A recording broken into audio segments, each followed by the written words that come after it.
বাংলাদেশত একজন মুফাসসিরে কুরআন হযরতুল আল্লাম হযরত মাওলানা দিলওয়ার হোসেন সাইদি রহমতুল্লাহ আলাইহি 13 বছর জালিমর জেলখানাত বন্দি আসলা, জালিমের জেলের মধ্যে বন্দি করিয়া রাখছে।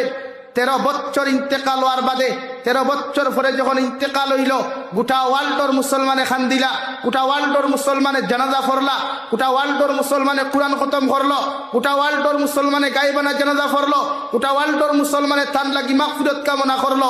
অথচ ও সরকার চলাকালীন শেখ হাসিনা সরকার, যিনি ভারত বাংলাদেশ থেকে পালিয়ে ভারতে এসেছেন, আমাদের আফামনি ও আফামনি দেশ পরিচালনা করা অবস্থায় তার এক মন্ত্রী মারা গেছে।